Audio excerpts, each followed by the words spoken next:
Welcome back to another episode of Raw Stocks. This is Rustic, and we're going to go ahead and take a look at the Tesla chart leading into the new week.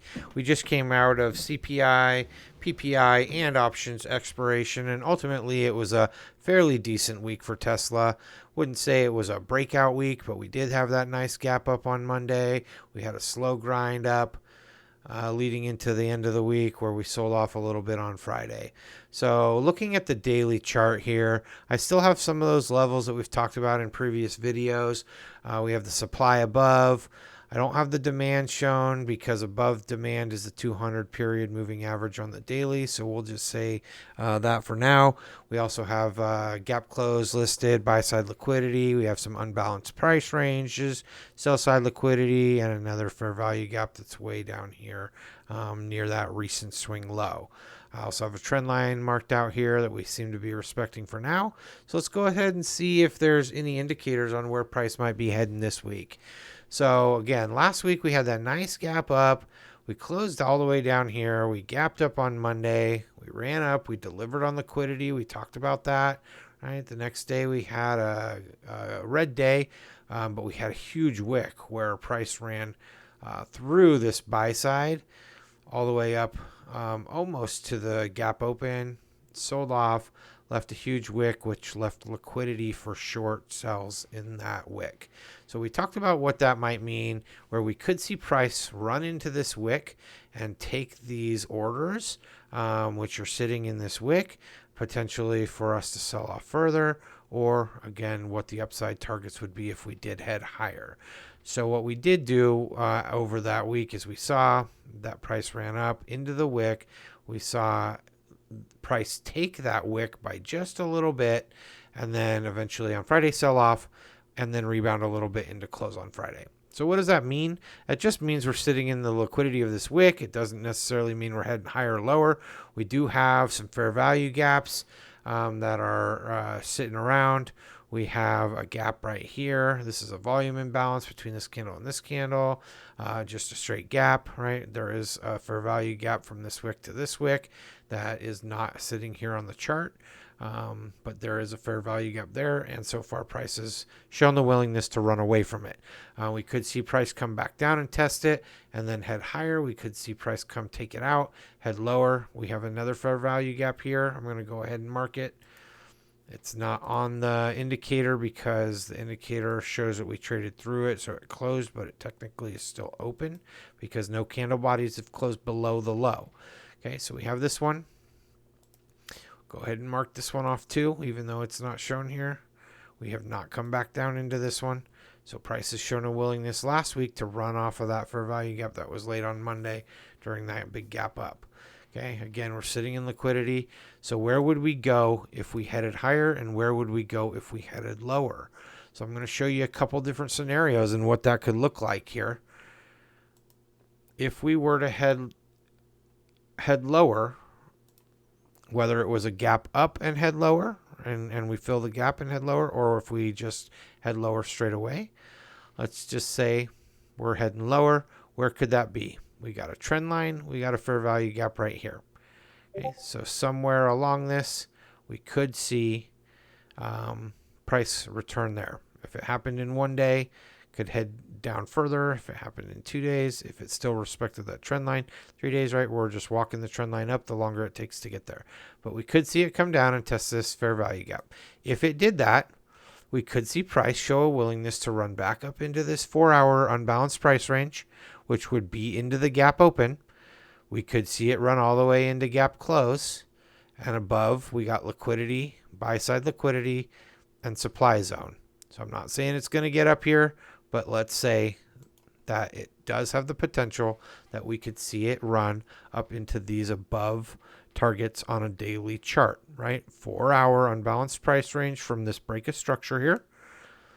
Gap open, gap close, liquidity pool in this daily candle, buy side liquidity at the very top of the wick, supply, which comes from an order block that was previously laid on the daily candle.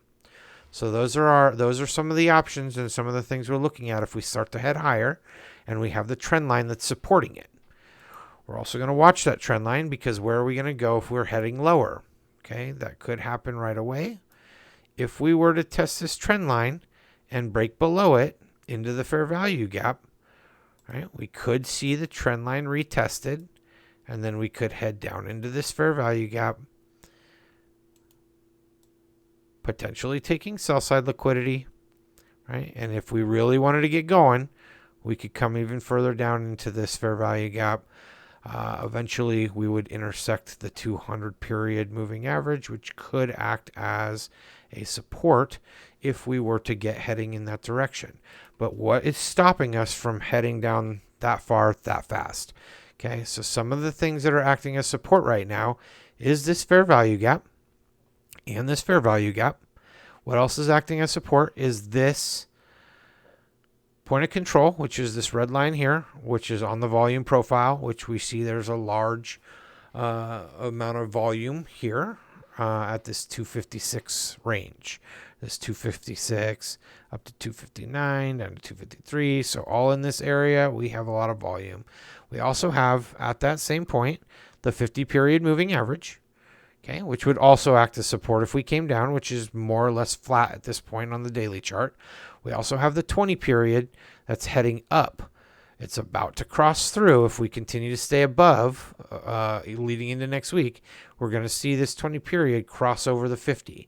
Now, that doesn't necessarily mean it's bullish, because we've already had a nice bullish move here that has taken us higher. But what could happen is that the 20 period moves above the 50. Eventually, the price falls below it. It could come down and test the 50. The 20 period could move back down below the 50. I mean, a lot of different things can happen, right? So we'll just be watching to see if price does come down. Does the 50 catch it? We have a change of character here and an unbalanced price range in this change of character. And we have another 1 hour unbalanced price range here. So would we see potentially price fall to where that 50 period moving average is to run a test to then see if we want to go higher? That would not be off the table. That would be completely logical to see price do that, especially because we're heading into a big gap that would take us from 280 all the way up to 291 and some change, almost 292. So we've tried it once and we failed quickly. The next try, which was last week, we didn't quite get there. And then we sold off a little bit. So would we want to come back down and try to test these levels of support before making a final run up through those gaps, which would eventually take us higher? And then we would be looking to hold out those levels, because we already tried to get there once and sold off quick. So we'd be looking to push through with some good momentum. We see that the RSI supports a further run up. If we had something where it broke out like this, right, we got a back test on the 20 on this situation. Would we get a back test on the 50 on this situation? RSI would push over, right? We could get that back test. We're already coming down right here, right? So we could come down a little further and get that back test, or we could just kind of punch off and head back up into that gap and then kind of come back down and test those gap ranges and head higher. So a couple different things I'm watching, a bunch of different things on the table. Don't forget, we still have this trend line that we haven't broken, and that's from the 2022 decline. That's going to put us, if we were to hit it around the 4 hour unbalanced price range, it's going to put us in like the 284, 285, where we could still be testing that trend line of resistance and then potentially coming lower from there. So let's go ahead and drop down into some lower charts and see if there's anything else that the charts are telling us.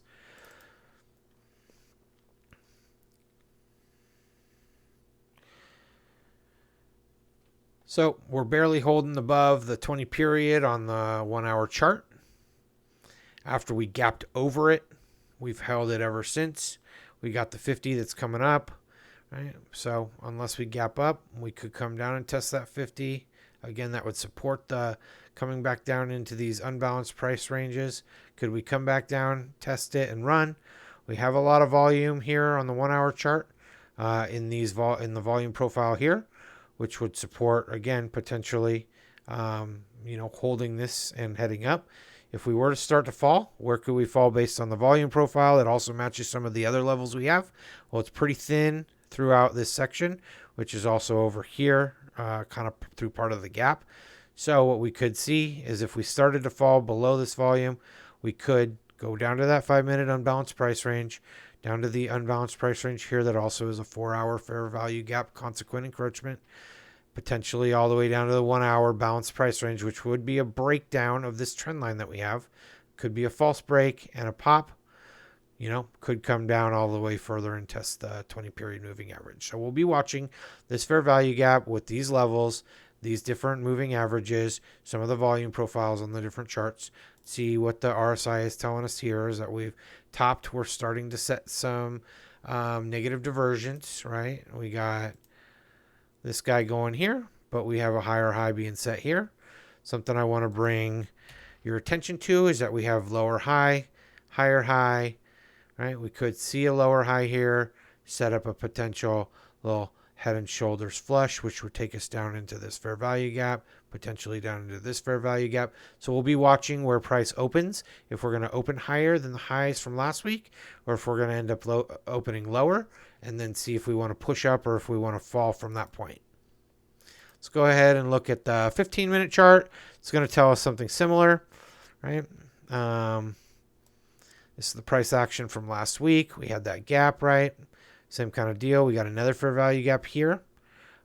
We've held that. We came down to it here. We tried to come down to it again and held, and then continued to go up. But again, we got the lower high, higher high. So far, lower high. See if we can catch, potentially testing this level here and then flush. See if we want to just straight up gap open and run. That would be a whole nother scenario. But similar volume profile where we have a high amount of volume right here, and then it gets pretty thin, which would support that we could get a pretty aggressive sell-off back down into this fair value gap. We got the 20 or the 200 period here. Again, those unbalanced price ranges that have not been balanced yet. So we could easily fall down here, find support somewhere, and then head back up from there. So we'll be watching that, see if the 5-minute gives us any additional clues. Just that we got an order block here with a fair value gap. So a little confluence here between the two different things. So we could see price come back down into this order block right above, right into. A good place to attempt to go long is that, when you get into this order block, you could expect a reaction potentially because the order block came from here and we haven't retested it. So we could come down, try to make a rally. There could be a good long in that. Eventually it might get taken out. So I wouldn't be looking for a home run on a move like that, but sometimes good to go in those order blocks because it's low risk. You could put the stop loss just kind of right below the low of the order block, and it'd be a really minimal risk. You could even move the price, down here to the low of here and try to catch a move. So that's all we're really looking at. Kind of the same stuff as last week. You see, even though we had that gap up, once we hit that high, we more or less kind of chopped around in this liquidity zone. And that's exactly what we talked about last week, was that orders are built up in that liquidity zone, and that in order for the best fills to happen and that liquidity for whoever was trying to go short there, they didn't get all their orders filled as price ran quickly down through it, leaving that liquidity wick that we saw on the daily. So price comes back up into it, that continues to fill all those orders that wanted to go short. So now we'll see if price continues to want to go short from here, or if it was just taking that liquidity, and then we're going to see an explosive move to test the above resistance trend line and some of the above targets that we talked about earlier in the video. So with FOMC coming up, go ahead and let me know. Do you think that FOMC is going to move the market? Do you think we're going to crash on FOMC? Do you think Jerome Powell is going to continue to keep us boosted here and do what he can to offer a soft landing? Go ahead and leave a comment, and don't forget to like and subscribe. I appreciate all the support, guys. Thanks, and we'll see you tomorrow.